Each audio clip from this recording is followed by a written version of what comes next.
Okay, episode 2, which we are calling Klunespeak. Were there any words or phrases that have surprised you that they became popular? Yes. Let's say, for example, truth corn. I mean, what the fuck? It's corn that makes you tell the truth. It's the stupidest thing in the world, and yet everybody's like, ha ha ha, this is brilliant. I'm like, whoa, okay. If you say something is true, it's hashtag truth corn. I use truth corn all the time. And it's just one of those things that obviously it comes from the lightning struck heart. I might have just said truth corn. Hashtag truth corn. Truth corn. Truth corn is always, always comes up. Hashtag truth corn. You say that out loud, I bet you have to answer some questions. This is the Klunatics podcast. I'm Kurt Graves. After learning how the Klunatics group was created in our last episode, I think it's important that we offer a guide for any new TJ Klune readers who might be joining us.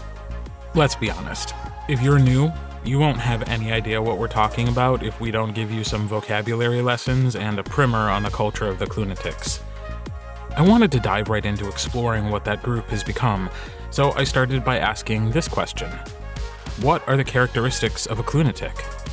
Here's Mia, one of the Klunatic admins. It's a very hard question because I don't think there is any one single characteristic that would define a Klunatic. I think for me, it is people who believe in found families, who are really open to new ideas and concepts. And I don't think you could define a Klunatic. Some of them are crazy. Some of them drive me nuts. Some are such quiet, incredible achievers. Some of the Klunatics have the biggest hearts of anybody I've ever met in my life.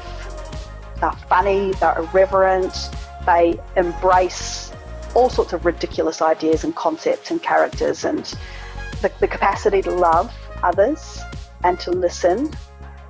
I don't know, they're just a really special bunch of people. We found a group of like-minded people from all walks of life. We support each other. We help each other. There are professionals and blue-collar workers, stay-at-home moms or dads, and people with doctorates in quantum physics.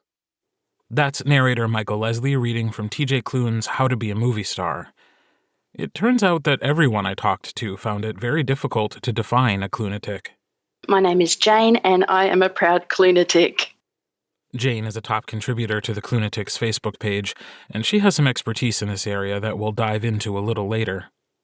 You and I are sitting here on two different parts of the world, and really the only thing that's brought us together is we've read some of the same books. And so, in order to even begin to explore TJ's work and fan base, in order to introduce new Klunatics to this group of weird, wonderful people, I think we have to start with language. I figured out pretty quickly that this group has its own vernacular and a singular culture that's grown up around it. What happens when a group of people embrace an author's language choices and start using them to communicate with one another?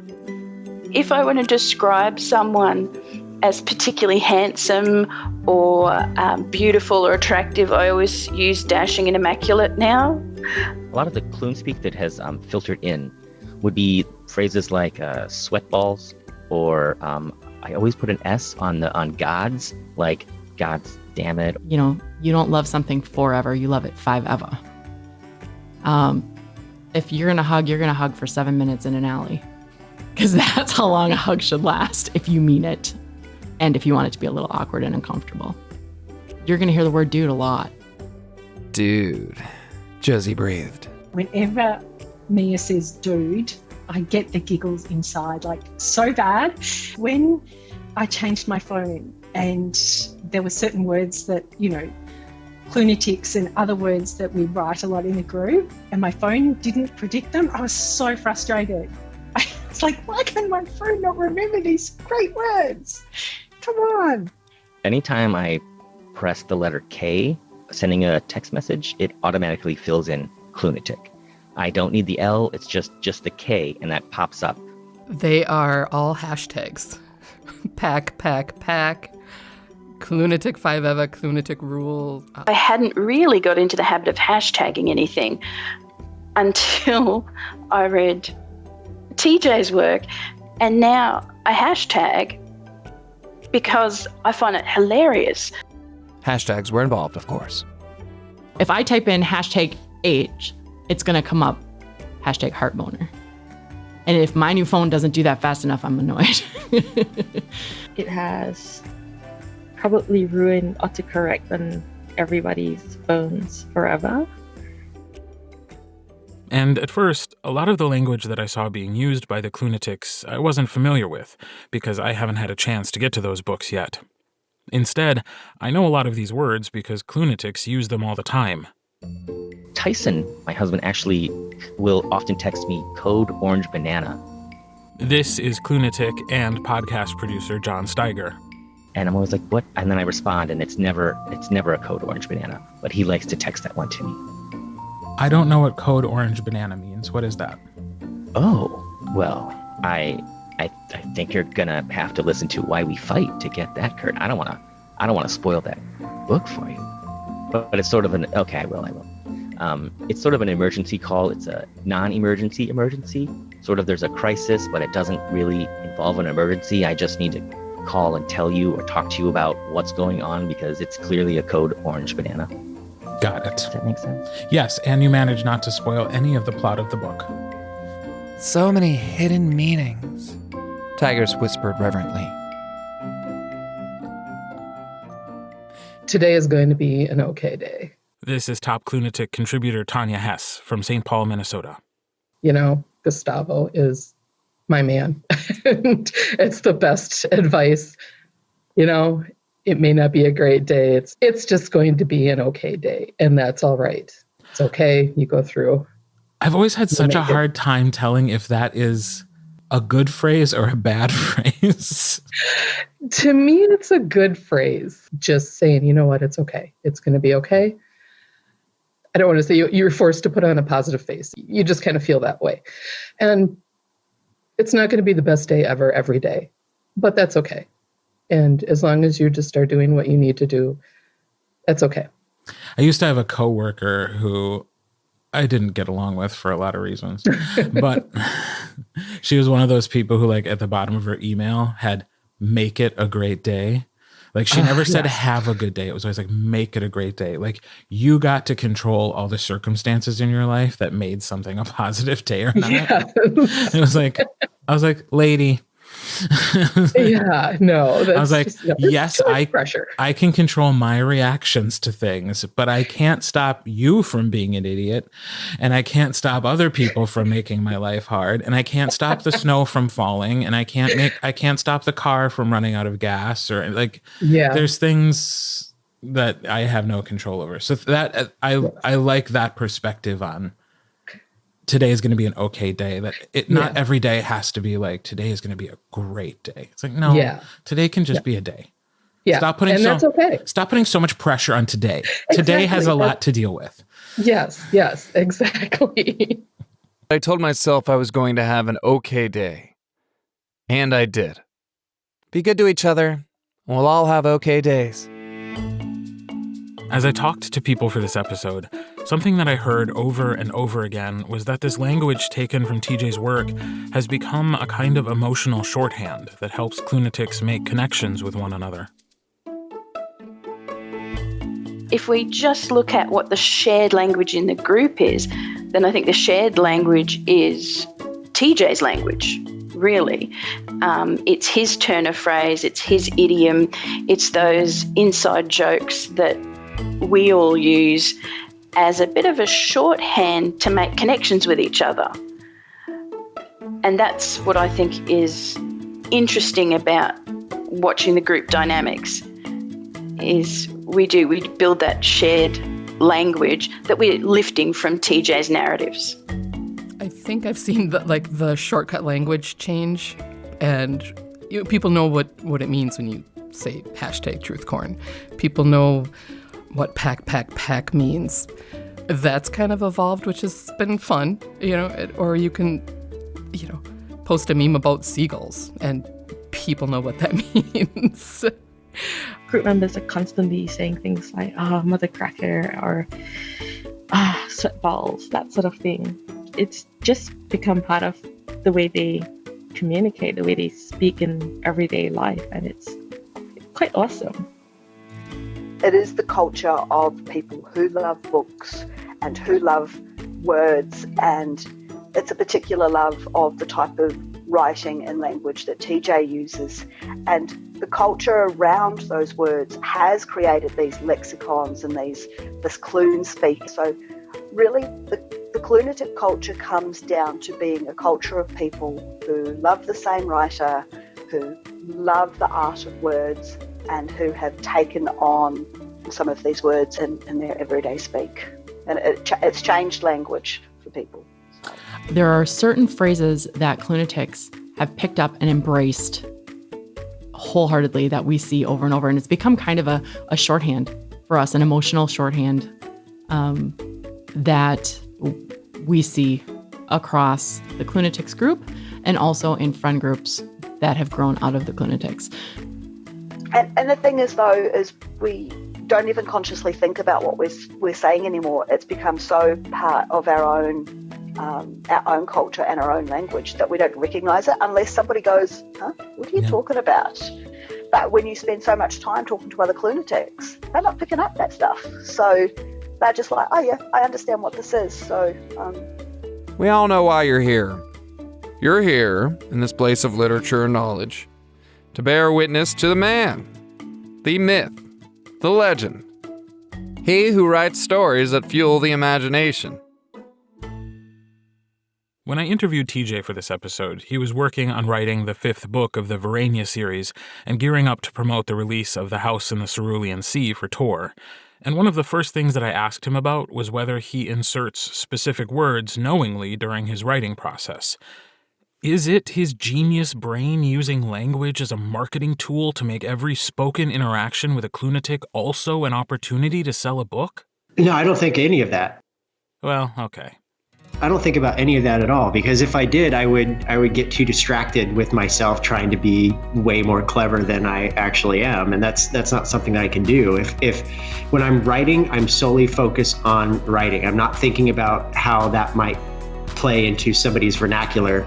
I am solely focused on what I'm writing. I'm not necessarily thinking about an outside perspective or what these words could become in part of a culture. It's not something that I considered, because it's already difficult enough as it is for me to be completely entrenched in a book, and I need to have that focus on there because my mind runs at 1 billion miles per hour. And so if I'm trying to take all that other stuff into consideration, I'll never get anything done. So I am solely focused on my work and nothing more. I don't really necessarily think about what somebody's going to think about a specific thing.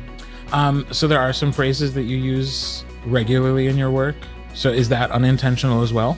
No, it really depends upon what I'm writing. For a series like, say, for example, the Green Creek series, there is a connective tissue in the language in all 4 of those books, and that is intentional, because I wanted to show how this group of people are so connected in their families and in their lives and in their minds that they will start to, what friend groups do, you talk like each other, you mimic each other, and you say some of the same things. There are certain words or phrases that mean something different to your particular group than it might mean to somebody else.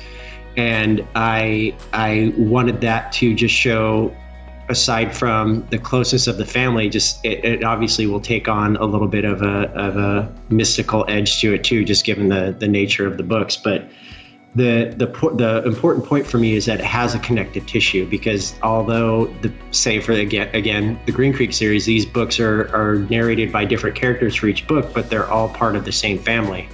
And I would think that they would all end up at some point at least start to sound like each other, at least a little bit, while still maintaining their own personalities. So within a world, there is some intentional use of shared language. Yes. But producers Angela and Mia say that it's more than that. I think some of them are insular to the series, but there are, I don't want to say there are similarities in characters, because that's not correct. It's more like there are specific types of characters who give us specific kinds of language. Expand upon that. Sure. So in the Bear, Otter, and the Kid series, we have Bear. And Bear is a little dramatic and a little over the top, and he talks a lot, and he's going to say some ridiculous stuff.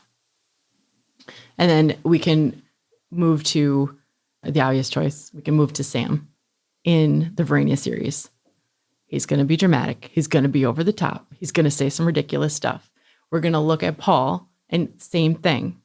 And these characters, vastly different characters, but they all have that common trait that we see. And so we'll see that kind of high octane behavior from those three. And they might not say the same things, but it's said in the same spirit. The language is heightened. It's heightened. It speaks, like I'm hearing a lot of speaking in hyperbole. Right. You know? Right. So even though this specific phrase may be for this specific series or character, it all starts to feel universal. Because even though some of these worlds don't touch, thematically they touch, emotionally they touch.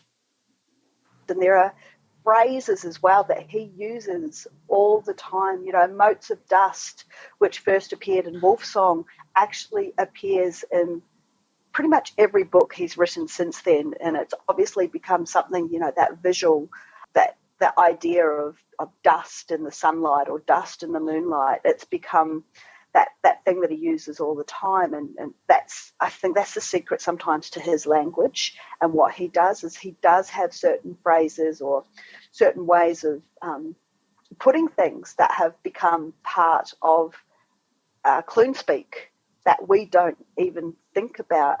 Can you talk a little bit about the recurrence of colors and stars across the Kluniverse? All the stars, all the colours. I think anybody who's read even one book of TJ's will pick up that he has favourite colours or favourite phases, favourite ideas that he goes back and he reflects upon in his books, in each books. And with the stars, you know, obviously the stars are prevalent in the Tales of Verania because we have the Star Dragon. And last night as I was walking home from the gig that I was at, I was looking up at the stars, and you know, they're always there. Stars are a constant in our life, and I think in TJ's books, the stars are used as that constant. They're mentioned in Into This River. They're used they're used in Wolfsong and the Green Creek series. It's something that's really constant, is the wishing upon the stars or the looking at the stars while you're thinking. And then we can move on to colours. Green is obviously a very dominant colour in TJ's books, and I think that might be a reflection of something that, you know, that's a favourite of his from his childhood. I don't know. I think he's maybe mentioned it somewhere. Green and blue are used a lot. There are things like crooked grins. A lot of his characters, in every book you'll have a character with a crooked grin. You'll have somebody with, you know, the wrinkles at the eyes. His mouth twitching slightly upward. His eyes crinkled at the corners into these little lines. And he uses colour a lot to define a scene. So, you know, Elizabeth is blue. And then when she's happy, she's green. When you think about, oh, God, what's the name of the book? The Immemorial series, right? So that series is very dark. And because it's, you know, it's a post-apocalyptic series, then the colours are dark. The blues that he mentions in there are a dark blue. And even if we look at Into This River, you know, blue is quite literal in Into This River. You know, Khalil is got blue wings, and blue is used a lot throughout that. And I think more than any other author that I've personally read, the greens, the blues, the golds, very much define who he is as a writer because of the way that he uses those colours to define, characterise, and almost set the scenes up and the characters. So we have language that's used within a series to show character connections, and types of language that connect one series to another, and specific repeated phrases that TJ uses over and over in different books.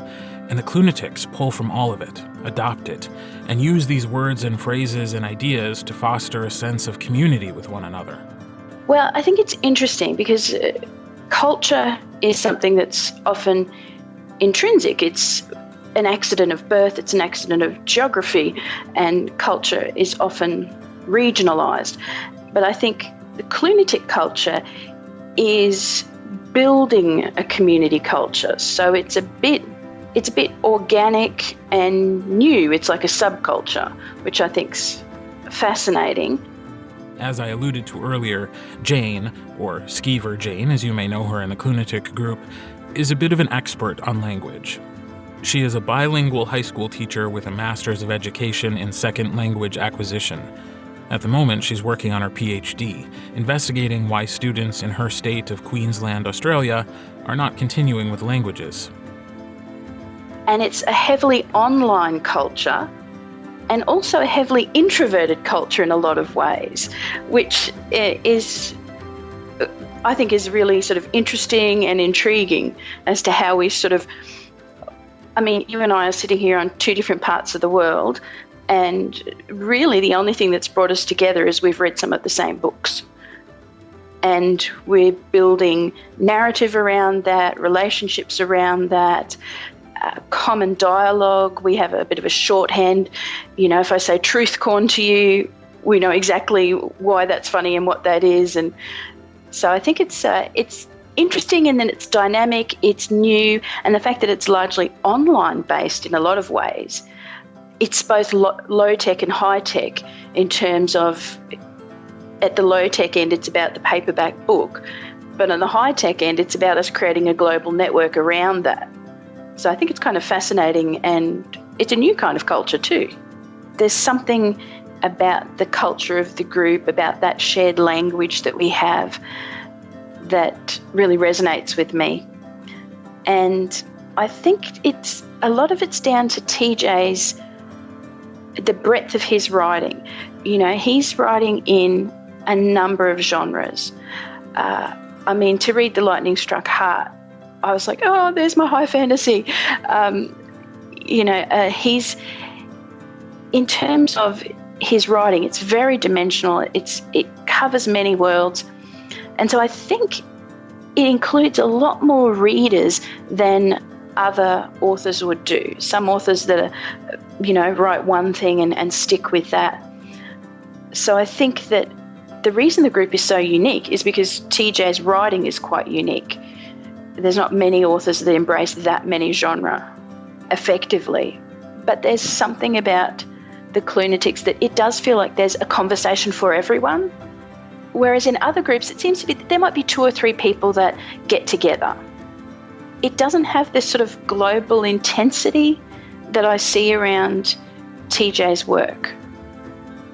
And what the catalyst is for that, I don't know. Why it's ended up like that, why people are making lifelong friendships, I can't explain, but I think it's immensely heartwarming. And it turns out that using these easy references to reach out and have interactions with other Klunatics isn't just reserved for specific words or phrases. Yes, fans pull language and culture from TJ's work, the Kluneverse as it were, but also the Klunatics is its own entity, and it has its own obsessions, like unicorns. I was so surprised that so many people would kind of embrace this idea, really, of just coming together and talking books and posting a lot of pictures about unicorns. And I don't know if TJ hit this book right before the unicorn exploded onto the national scene in the way that it did, if he's a prophet of the unicorn, or if he saw it coming and was like, all right, let's do this. But Jiminy Crickets has this group embraced the unicorn, and to a lesser extent, the dragon. But, there are just certain underpinnings to this group. And a colleague of mine, Reg, who's the blokiest bloke who ever bloked, used to go, you're re-listening to that gay unicorn book again, aren't you? And I'd be like, yep. Is that person dressed like a unicorn? Josie asked. Where have I seen that before?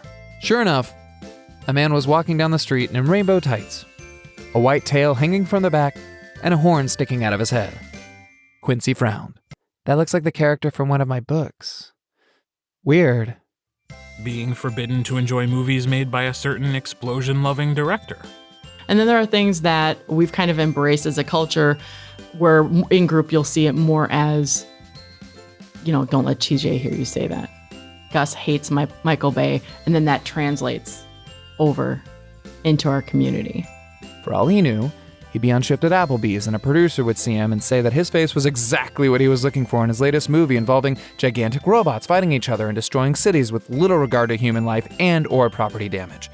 He would most likely have to run in front of a green screen in slow motion while holding the hand of a beautiful woman who was inappropriately dressed for a robot apocalypse, but he could do it. As long as it wasn't directed by Michael Bay, he could do it. And if Mr. Bay was involved, he would have to politely decline this random man in the booth at Applebee's who had ordered artichoke dip because there was a dude in Oregon who Josie cared for very much who believed Mr. Bay was a soulless husk of a human being and potentially a mass murderer. And then there are the ducks. The mysterious banning of ducks. I'm just going to say it, fucking ducks. Like, if I never saw another duck post again in my life in the group, I'd be very happy. There are certain things that apparently people posted in that group now that are not allowed to be posted about. And so I get every now and then I'll get an alert on my phone that says keyword used in the Klunatic group and I'm like, oh, what does this mean? And it's about like ducks or stuff. And I have no idea what's going on with that. So I just said, okay, you know what? There's a reason. I don't need to know. And I'm going to trust the people that are in charge and let them deal with it. All will be made clear if you listen to the podcast. Oh, dear God. I don't want to know if I want to know what's going on in there. The duck story has been explored. And the reason I say that is because there was a post that happened to be about ducks and the fact that they have spiral penises, and it went mad. So I love animals. I'm all about something educational. And there's a beautiful YouTube series called True Facts, and it's true facts about animals. It's narrated by a guy called Zifronk, and he puts on these amazing voices and he narrates about these animals' lives, almost like they're in a neighbourhood, and he gives them names. It's Bob and Sheila and Jerry stopped doing that. And so I really enjoy them. And one came up about ducks. It was one of the very first ones I found. And it was hilarious about these feathery perverts and how awful they are and what they do to each other and what a horrendous species the duck is. So I shared it in the group. And it was early days, but there's still a relatively small group. And it is truly hilarious. It's 5 minutes of just the horror show that is the duck as a species. And people really just embraced the stupid idea of ducks, and everything suddenly became ducks. And then people started sharing duck memes, and it got duckier. And so we had to put a blanket ban on duck posts, which seems ridiculous, but there are things like that sometimes just go too far. And so they went, that's it, no more duck posting at all. And we do explain every now and then people are like, what? And then, of course, the people who love the duck thing jump in and they're all like, blah, blah, blah, we want to have the ducks. And then it's like, nah, we're shutting it down again. So most people have only come in to the point where they're like, why, what's the issue with ducks? And I'm like, look, I just love nature, okay? So ducks is not even a TJ Klune thing. It's just a Klunatic thing. Well, yes, but I declare it is now canon because Josie mentions in How to Be a Movie Star getting stoned and chasing ducks. So technically now TJ has mentioned ducks, so they are canon. Josie hoped he hadn't wandered off to find a pond with ducks in it. He'd done that once back in Los Angeles, and it hadn't turned out well for anyone involved. The police hadn't been amused when they'd arrived. I don't believe the admin will buy into that, but I stand by my duck stance. No ducks allowed, please, the love of God. We now know that ducks exist in the TJ Klune shared universe. They do. Okay. A very minor role, but it was a salve to my wounds. Actually, when I met TJ last year, when I was over in the US, he was like, what the fuck's with the ducks? I casually asked about it when we were at a Klunatic gathering, and I was told you don't want to know. And so I said, okay, and then I left it. That almost makes it sound more mysterious and weird than it really is. Oh, okay. Well, now in my head, I've already built it up to be this hugely traumatic incident that I don't want any part of. So but the true story will probably be much less than that, so I'll feel better. I think the duck thing and all the obsessions really have to do with finding your people and being a part of the joke. You're inside the inside joke, so it's very easy to understand the excitement and motivation that lead to getting carried away. It speaks to the middle schooler in me, the middle schooler that exists inside all of us that never goes away. That feeling of, I'm a part of something. No fucking ducks. Okay, I get it, no ducks. How about puns? This is producer Johnny again. My favorite posts on the page are probably going to be the puns. I'm a big pun fan, so if they're dad puns or any puns that relate to anything, that's going to get an automatic love from me. Is your name Chapstick because you're da bomb? You remember admin Elaine from our last episode? She had this to say about the relevance of puns within Klunatic culture. A good pun is funny and elegant in a way, and really very intellectually satisfying. So, that's one thing. It's a beautiful, mentally satisfying thing. And also, humor is just really good for brightening up someone's day. So when I see someone who's, not feeling very good or is going through a tough time, I just want to make them smile for a moment, even if it's like a face-palmy sort of smile. He was snapped out of his daydream of a cat wearing a sheriff's uniform riding its horse in a dusty western town. You think you can come and rob my bank? You gotta be kidding me. So if telling a terrible joke or making a dreadful pun will get that, then I'll do it. And I guess, why do I think wordplay is important? Well, the thing about puns is, apart from their entertainment value, they really make you think. So to get a pun, you have to be able to see, sort of every possible meaning that could be implied by the punning keyword. So you have to understand context and how the pun alters the meaning. And appreciating a pun sort of implies being able to appreciate one or more alternate scenarios. And to me, I sort of think that's really only about a step away from being able to put yourself in someone else's shoes. So, a pun to me means humor, intelligence, and a sort of emotional depth. So why do I think that's important? Well, aren't all these things the things that make life good? And those last things that admin Elaine said about puns requiring intelligence and emotional depth and the capacity for empathy struck me really hard, because it highlighted something else that kept showing up in interviews, and it's a theme that we'll see over and over again as we explore more of TJ's books and his fan base in upcoming episodes. Inclusivity. Both Jane and Tanya see it as being imperative to Klunatic culture. Another consistent theme or pattern is that of inclusivity, which I think is extremely important, particularly as I've taught teenagers for so long, and I know that diversity and inclusivity is the key to building resilience in young people, having young people that can face the world successfully. So those are the two patterns that I see in the culture, as well as a big underlying well of kindness in the group. I've never seen a group that reaches out to people who are struggling, who checks in on each other like this. Inclusiveness. Klunatic culture is amazing. He decided right then and there that he needed to be friends with Qbert. I love that everyone is there right away to say, hey, it's okay. How can I help? What can we do? What do you need? Do you just need to vent? Do you need help? It's there. There's no question. I love that. Josie knew that the positive reinforcement was always something he liked. So he said quite loudly, "I think you're doing amazing and that you're a good person." It's a space where you're allowed to come in and share your greatest highs, your greatest lows.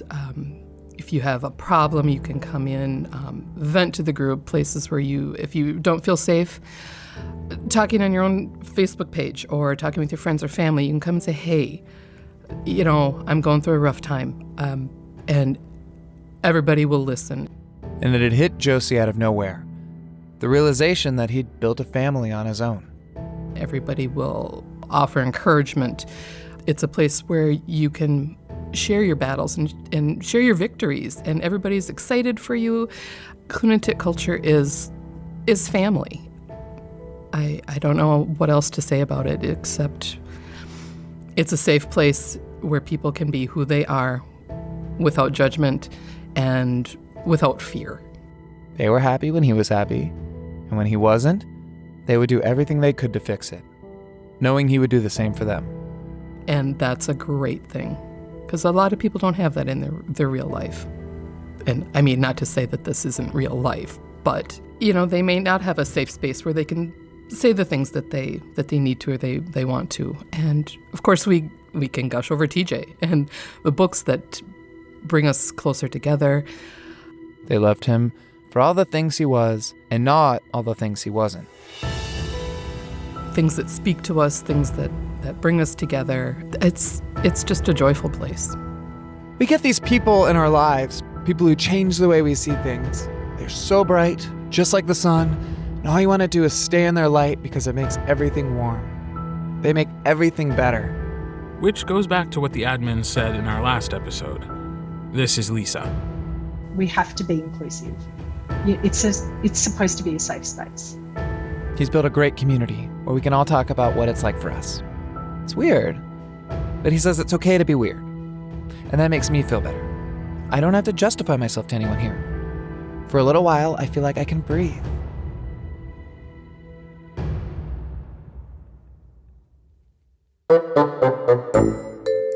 Sweatballs. Epic and awesome. Mother crackers. Sweet molasses. Cool. Oh my God, what the hell? Code orange banana. Really? That's what you're going with? Capitalized, now it's true. Listening to the Klunatics use Klunespeak got me thinking about the implications of them using it in their everyday lives with people that haven't read or listened to TJ's work. It makes me think about the potential, too, for words like that to be used almost to evangelize TJ's work. That, if we're walking around saying weird shit like that, hashtag truth corn, and somebody goes, "Excuse me, what?" Well, there's your opening. Yeah, exactly. Say, you have to read this great book. Yeah, Yeah. So it's interesting how language could be used to do that as well. It makes me think of, like, I grew up Catholic, and so there's a whole vernacular that sometimes you can tell when somebody says a certain thing, and it's like, oh, right, same team. I got what you meant, even though it's totally different from the situation we're in. But like, I get what you mean because you said that. Yeah. Someday we'll all just be spreading the gospel of TJ Klune. Hey, I'm all for it. Do you ever find yourself using the Klunatic lexicon outside of your chats? I sure do. Has it entered your real life? And when that's happened, what has the reaction been? I think most often it bleeds off at home, and my family's aware.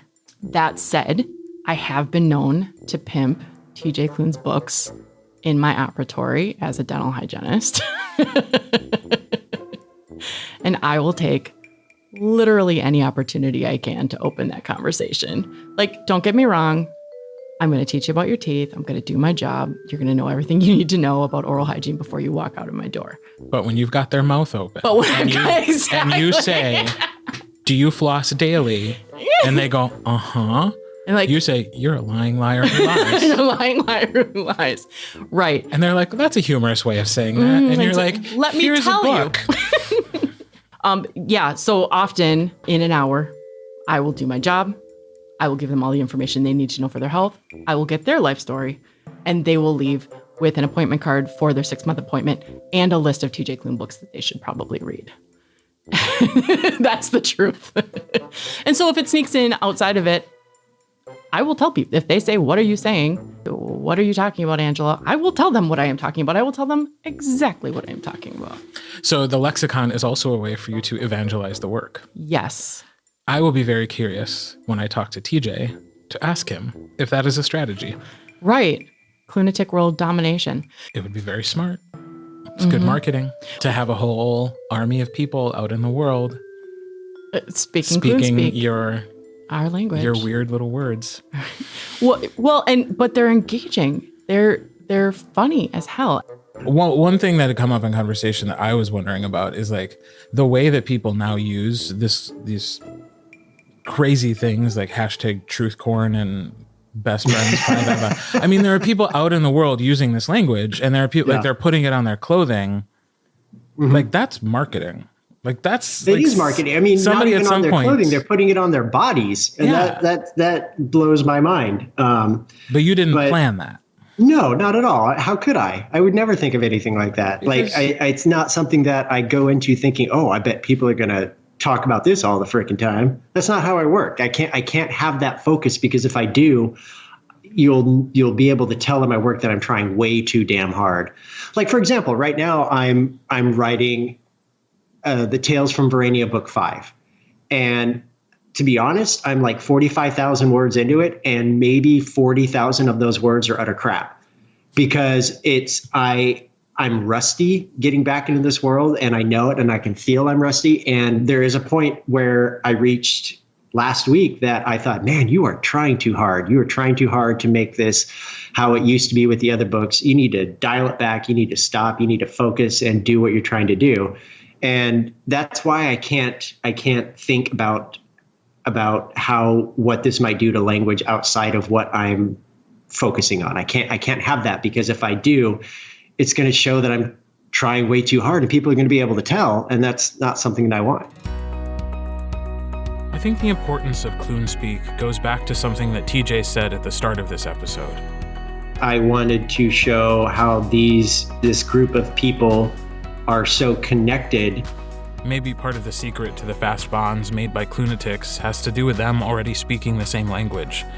That being able to easily communicate with one another using a kind of emotional shorthand while embracing the themes of inclusivity and acceptance in TJ's books, all within the safe share space of the Klunatics Facebook group, is a formula for creating the found family that they call Pack, Pack, Pack. So for those of you who are new to the Kluneverse, maybe those of you who just read The House in the Cerulean Sea and are looking for more, consider this your official invitation to join the Klunatics on Facebook. You'll be hard-pressed to find a more welcoming, loving group of people. And I have it on good authority that you'll become fluent in Klunespeak in no time. There's a reason why when people move to a new land or a new country or a new community, they would gravitate to the people who spoke their language. You know, it's good to be understood, and it that feels like home. And so to come into this as a new member, and to even if you just recognize one from the one book that you've read, oh my gosh, yes, these people know what I'm talking about. And then it draws you in, it pulls you in. Whoa. Josie said it all. I didn't know there were books like that. And I'm excited to see what new language is embraced and added to our world as he continues. The spectrum of the Kluniverse is just, I mean, that's why we call it a Kluniverse, because it's never ending and constantly expanding, like the universe. Sounds like a cult. It's remarkable. And if it's a cult, then hand me the Kool-Aid. I think we're going to spend the rest of our episodes exploring all of this. Repeated language and themes, the ever-expanding Kluniverse, and what it means to be a Klunatic. Which brings us back to our original question. How would you describe a Klunatic? What are the characteristics of a typical Klunatic, if such a thing exists? I would say naughty and gentle.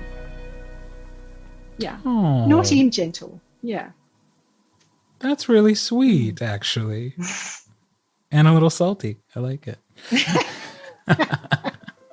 We're talking about people who can reference specific incidents in TJ's books, and we've adopted a lot of sort of TJ phrases. There's definitely a common sort of sense of humor, awkwardness, book love in the group. And the thing about just the whole Klunatics being able to quote and reference scenes from the book, none of it is, none of it feels artificial. It's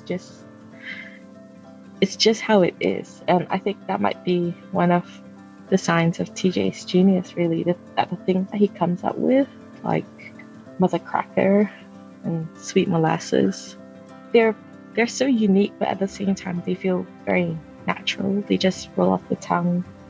You sort of feel like things like this must always have been because they feel so right. Here's producer Sita. It's hard to kind of give a set list because one of the great things about the group is everyone is so different and everyone else kind of embraces each other's differences, and maybe that's what being a Klunatic is accepting people just how they are, how they come, and maybe that's the defining characteristic. To me, that sounds like #TruthCorn.